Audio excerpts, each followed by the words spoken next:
On a deux héros, deux époques, mais une seule armure et un destin partagé. Ils incarnent tous les deux le mythe de Pégase, oui, mais leurs parcours sont radicalement différents. Quand on pense à Pégase, on pense à Seiya, le héros de notre génération, fidèle à Athéna. Mais revenons 243 ans en arrière. Là, Pégase s'appelle Tenma, et il n'est pas seul. Tenma, Sacha et Alone. Une amitié qui, malheureusement, était vouée à l'échec dès le départ. D'abord, Tenma, le protecteur impulsif du groupe. Le futur chevalier Pégase, c'est lui. Puis il y a Sacha, la petite sœur d'Alone. Elle est bien plus, c'est la réincarnation d'Athéna. Et enfin Alone, l'artiste au cœur pur, choisi pour devenir l'hôte d'Hadès, l'ennemi d'Athéna. Alors, Seiya et Tenma sont tous deux orphelins, mais leur départ dans la vie, rien à voir. Et leur motivation?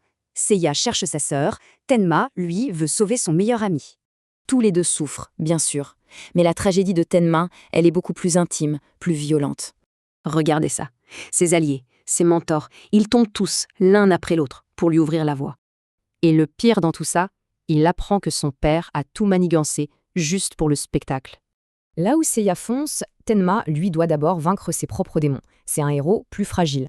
Et c'est leur destin final qui marque la plus grande différence. Leurs fins sont radicalement opposées. La fin de Seiya est brutale, nette. Une épée et tout s'arrête. Il est laissé pour mort. Le plus cruel, c'est qu'il tombe juste avant de retrouver sa sœur. Le but de sa vie, manqué. Pour Tenma, c'est différent. Sa fin n'est pas un accident, c'est un choix. Il a réussi sa mission. Il se sacrifie avec Sacha et Alone. Pas une défaite, non, mais un dernier acte d'amour.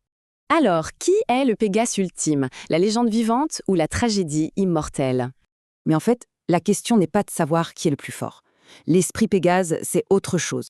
C'est la capacité à toujours se relever. Et ça, Seiya comme Tenma, ils le maîtrisent parfaitement. En fait, ils ne sont pas rivaux. Ce sont juste deux facettes du même mythe, du même espoir. L'un nous montre qu'un orphelin peut porter le monde, l'autre que l'amour est plus fort que le destin. Et voilà la question que pose The Lost Canvas. Légende ou tragédie, qu'est-ce qui nous inspire le plus?